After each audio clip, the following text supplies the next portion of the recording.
Hello students, I am Ashish. Welcome to our channel. Students, आज हम अपने मैथ्स में नया चैप्टर शुरू करेंगे जिसका नाम है linear equations in one variable. Students, ये भी एक बहुत इंपॉर्टेंट टॉपिक है मैथ्स में। सबसे पहले हम linear equation in one variable में शुरू करेंगे सबसे पहले एक्सप्रेशन से। एक्सप्रेशंस। सबसे पहले हम समझ लेते हैं कि linear equation in one variable.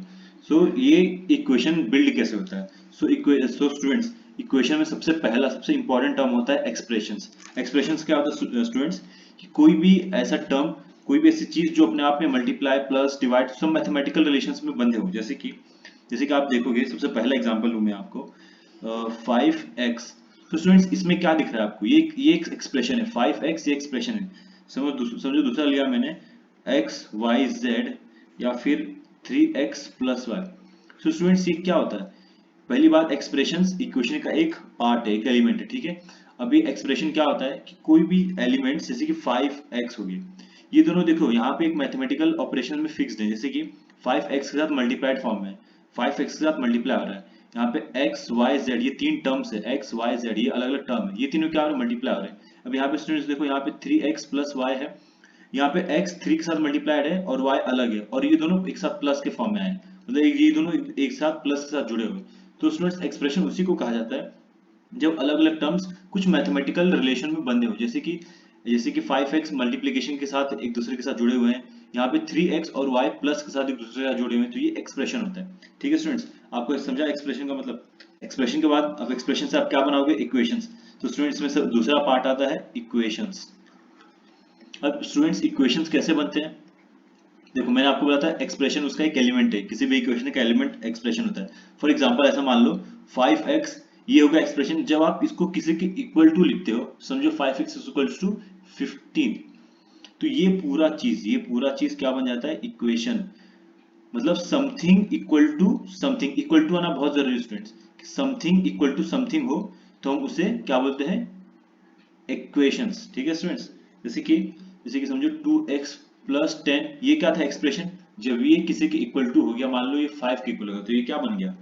Equations. ठीक है स्टूडेंट्स, इक्वेशंस कैसे भी बन सकते हैं।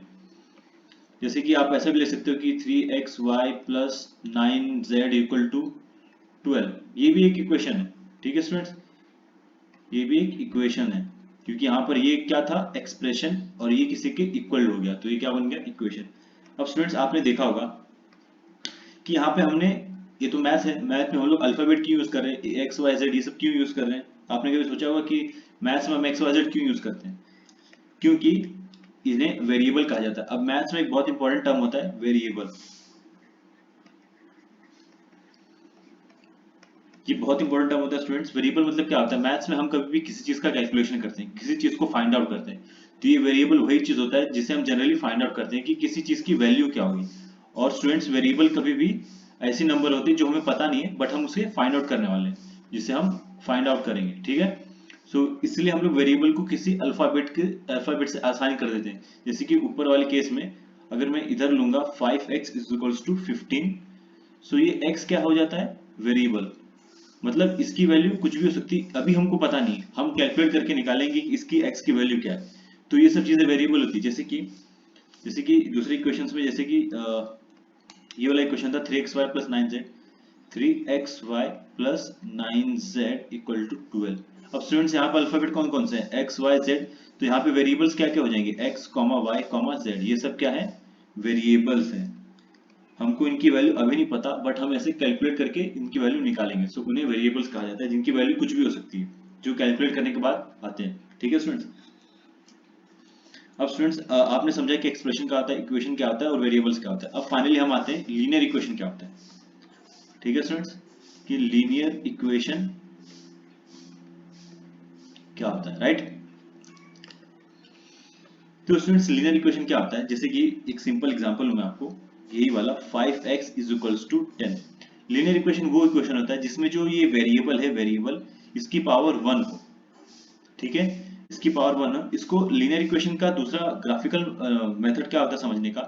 समझो कि ये ग्राफ है, ग्राफ आप ऐसे प्लॉट करते हो। ठीक है, यहाँ पे 0 होता है, ये y एक्सिस होता है, ये x एक्सिस होता है, राइट?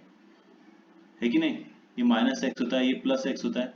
सो लीनियर इक्वेशन वो होता है जो किसी लाइन को फॉलो करे, ऐसा कोई भी लाइन, सीधा लाइन जाने वाला, कोई भी सीधा लाइन को फॉलो करने वाले को लीनियर इक्वेशन बोलते हैं, कि उसकी वैल्यू इस लाइन के अलावा कहीं और नहीं आएगी। अब इसको सिंपल टर्म में समझो कि जो वेरिएबल है, जैसे कि 5x इज इक्वल्स टू 10, इसमें जो x है इसके ऊपर कोई नंबर दिख रहा है क्या? नहीं ना। जैसे कि 3x square is equals to 5। अब देखो स्टूडेंट्स, यहाँ पर x की पावर 2 है, मतलब x के ऊपर दो नंबर है, इसका मतलब क्या हुआ, ये लीनियर नहीं है, नॉट लीनियर इक्वेशन। जब वो वेरिएबल की पावर 1 होगा, जैसे कि इस केस में था, इसमें हमने ऊपर कुछ नंबर नहीं लिखा, इसका मतलब ये वेरिएबल की पावर 1 है, तो ये होता है लीनियर इक्वेशन। ठीक है स्टूडेंट्स, जैसे कि दूसरा केस ले लो आप, 4x प्लस 5 इक्वल टू 13, ये भी क्या है, एक लीनियर इक्वेशन है। ठीक है, लीनियर इक्वेशन मतलब जो ये वेरिएबल है, जो ये x है, इसकी पावर 1 है। ठीक है स्टूडेंट्स,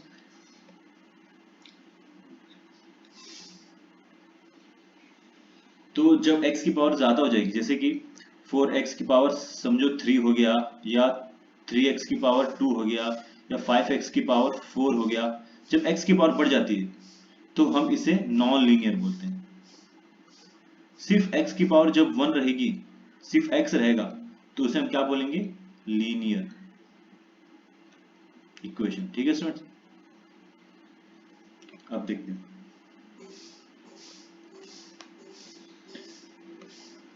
तो स्टूडेंट्स, हम लीनियर इक्वेशन कैसे सॉल्व करते हैं, हम ऐसा अज्यूम करते हैं कि देखो स्टूडेंट, जैसे कि 3x प्लस 9 इक्वल टू 8।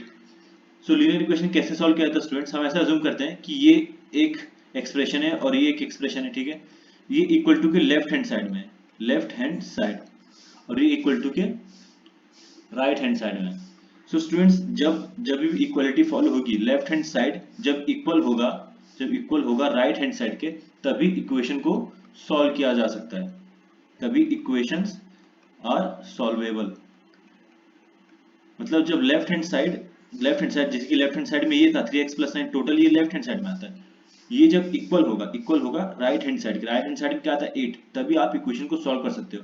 और जब आप इक्वेशन को सॉल्व करेंगे तो जो सॉल्यूशन आएगा ना, उसको बोलते हैं x की वैल्यूज, या x का सॉल्यूशन। आप इसको सॉल्व करेंगे तो उसका क्या आएगा, सॉल्यूशन ऑफ, जो आंसर आएगा, जो x की वैल्यू आएगी, सॉल्यूशन ऑफ x, उसे हम बोलते हैं सॉल्यूशन ऑफ x या सॉल्यूशन ऑफ इक्वेशन। ठीक है स्टूडेंट्स, तो अब स्टूडेंट यहाँ से जवाब शुरू करो। अब स्टूडेंट्स, हम थोड़ा बेसिक टर्म्स देखेंगे, बेसिक कैलकुलेशन देखेंगे कि हम लीनियर इक्वेशन को सॉल्व कैसे करते हैं। तो स्टूडेंट्स, एक जनरल इक्वेशन ले लेते हैं, 2x minus 3 is equals to 7, ये एक इक्वेशन है। अब स्टूडेंट्स, इसमें एक रूल होता है, एक तरीका होता है सॉल्व करने का, वो आप ध्यान देख लो, कि जब भी एक्सप्रेशन के टर्म्स को आप दूसरी जगह शिफ्ट करते हो, जैसे कि ये लेफ्ट हैंड साइड था, मैंने आपको बताया अभी, और ये राइट हैंड साइड था, तो जब आप लेफ्ट हैंड साइड का कोई भी टर्म को समझो राइट हैंड साइड में भेज दोगे ना, तो इसका जो साइन है ये बदल जाता है। जैसे कि यहाँ पे देखो 3 के आगे माइनस था, मतलब 3 माइनस में, तो जब आप 3 को दूसरी तरफ भेजोगे, मतलब राइट हैंड साइड भेजोगे, तो ये क्या हो जाएगा पता है, प्लस हो जाएगा। मतलब क्या होता है, देखो स्टूडेंट्स, ये रूल आप नोट कर लो, बहुत इंपॉर्टेंट है, ये रूल आप नोट कर लो, लेफ्ट हैंड साइड और राइट हैंड साइड। ठीक है स्टूडेंट्स, अगर लेफ्ट हैंड साइड में माइनस है तो राइट हैंड साइड जाके प्लस हो जाएगा, अगर लेफ्ट हैंड साइड में प्लस है राइट हैंड साइड जाकर माइनस हो जाएगा, अगर लेफ्ट हैंड साइड में मल्टीप्लिकेशन है तो राइट हैंड साइड जाके वो डिवाइड हो जाएगा, और अगर लेफ्ट हैंड साइड में डिवाइड है तो राइट हैंड साइड जाके प्लस मल्टीप्लाई हो जाएगा। ठीक है स्टूडेंट्स, ये दोनों सेम फॉलो करते हैं, अगर राइट हैंड साइड से भी आप लेफ्ट हैंड साइड में भेज रहे हो तो प्लस का माइनस हो जाएगा। मतलब ये टेबल जो है, ये आपको लीनियर इक्वेशन के सॉल्यूशन में यूज करना है। ठीक है स्टूडेंट्स, तो जैसे कि इस केस में क्या हो जाएगा, 2x इक्वल्स टू 7 प्लस 3, तो माइनस 3 यहाँ था, ये लेफ्ट हैंड साइड से राइट हैंड साइड गया, तो क्या हो जाएगा, प्लस 3 हो जाएगा। तो अब प्लस करोगे तो कितना आ जाएगा, 2x equals to 10। Right students, अब देखो मैंने क्या बोला था, देखो स्टूडेंट्स, कुछ लोग को कंफ्यूजन होता है कि जैसे कि ये 2x इक्वल्स टू 10 लिखा है, फिर उनको समझ में नहीं आता कि 2x का मतलब है क्या। स्टूडेंट्स, इतना याद रखो, ये 2x ये एक अलग नंबर नहीं है, इस 2x का मतलब ये होता है कि 2x के साथ मल्टीप्लाइड है। आप इसमें कभी कंफ्यूज मत होना, ये सिंपल चीज है, बहुत लोग इसमें कंफ्यूज होते हैं कि 2x है क्या। तो इसका मतलब ये होता है कि 2 जो है x के साथ मल्टीप्लाइड है, और मैंने अभी आपको बताया था तो स्टूडेंट्स ये जो 2 है ये x के साथ मल्टीप्लाइड है, और मैंने अभी आपको बताया था कि अगर लेफ्ट हैंड साइड में मल्टीप्लीकेशन है तो राइट हैंड साइड जाके क्या हो जाएगा, डिवाइड हो जाएगा। तो x इज इक्वल्स टू क्या हो जाएगा, 10 डिवाइड बाय 2। ठीक है स्टूडेंट्स, अब देखो ये रेशनल नंबर में आ गया। अब स्टूडेंट्स आपको क्या करना होता है, ये 10 डिवाइड बाय 2 हो रहा है, सो 10 डिवाइड बाय 2 कितना होता है, 5। तो अब देखा आपने x की वैल्यू क्या आ गई, 5। देखा, जैसे मैंने आपको बोला था कि x क्या होता है, वेरिएबल जिसकी वैल्यू फाइंड आउट करनी होती है कैलकुलेट करके, और फाइनली हमने कैलकुलेट करके x की वैल्यू निकाल ली। सो स्टूडेंट्स आपको समझा कि लीनियर इक्वेशंस को सॉल्व कैसे करते हैं। अगर आपको कोई डाउट हो तो आप कमेंट सेक्शन में पूछ सकते हैं। ठीक है स्टूडेंट्स, सो अब दूसरा कोई क्वेश्चन ले लेते हैं, कोई जो जिसमें रेशनल नंबर्स हो। जैसे मैंने आपको पहले बताया था रेशनल नंबर्स आपको आगे मैथ्स में बहुत यूज आएंगे। जैसे कि एक ये ले लेते हैं कि x upon 3 plus 5 upon 2 is equals to minus 3 by 2। ठीक है स्टूडेंट्स, अब मैंने आपको क्या बताया, ये इक्वल टू के लेफ्ट हैंड साइड वाला पार्ट है और ये राइट हैंड साइड वाला पार्ट है, राइट। तो आप क्या करोगे कि आपको सॉल्व करना है तो आप नंबर एक साइड कर लोगे, वेरिएबल एक साइड कर लोगे। तो इसमें क्या है कि ये लेफ्ट हैंड साइड वाला पार्ट आप क्या करोगे, फिर राइट हैंड साइड भेज दोगे। ठीक है, जब आप एक चीज को दूसरी जगह भेजते हो तो उसका क्या होता है, साइन बदल जाता है। जैसे कि यहाँ प्लस था तो अब क्या हो जाएगा, प्लस का क्या हो जाता है, माइनस लग जाता है। समझ में आया स्टूडेंट्स, समझ में आया। और मैंने आपको पहले बताया था कि इनको रेशनल नंबर्स का एडिशन या सब्सट्रैक्शन कैसे सॉल्व करना होता है। पहले डिनोमिनेटर चेक करना होता है, डिनोमिनेटर सेम है तो डिनोमिनेटर को कॉमन ले लेंगे, और ऊपर क्या बचेगा, -3 -5। अब माइनस माइनस क्या होता है स्टूडेंट्स, प्लस होते हैं, माइनस और माइनस क्या हो जाते हैं, प्लस। तो 5 + 3 8, और ये जो माइनस का साइन दोनों में लगा हुआ था वो माइनस। ठीक है स्टूडेंट्स, अपॉन 2। और आप 8 को 2 से डिवाइड कर सकते हो। ठीक है स्टूडेंट्स, तो ये कितना होता है, -4। तो अब हमारे पास क्या बचा, x upon 3 is equals to -4। ठीक है स्टूडेंट, समझा आपको। अब अगेन यहाँ पे x अपॉन 3 है, तो मैंने आपको भी बताया था कि लेफ्ट हैंड साइड में अगर डिवाइड है तो राइट हैंड साइड जाके क्या हो जाएगा, मल्टीप्लाई हो जाएगा। ठीक है स्टूडेंट्स, तो ये क्या हो जाएगा फिर, x 3 कहाँ जाएगा, -4 के साथ मल्टीप्लाई हो जाएगा। ठीक है स्टूडेंट्स, तो again plus multiply by minus कितना होता है, minus, and 4 multiply by 3 is 12। ठीक है स्टूडेंट्स, आप स्टूडेंट्स इसका प्रैक्टिस करो, ये बहुत बेसिक चीज है, आप इनका प्रैक्टिस करो, आप इसमें कंफ्यूज कभी मत होना। और आपको कोई डाउट है तो आप कमेंट सेक्शन में पूछ सकते हैं। ठीक है स्टूडेंट्स, और एक लास्ट क्वेश्चन ले लेते हैं, जैसे कि 7x - 9 इक्वल टू 16। तो स्टूडेंट्स आप इसमें क्या करोगे, अगेन लेफ्ट हैंड साइड के टर्म को राइट हैंड साइड भेजोगे। तो 7x is equals to 16 + 9, right. 16 + 9 कितना होता है स्टूडेंट्स, 25, राइट स्टूडेंट्स।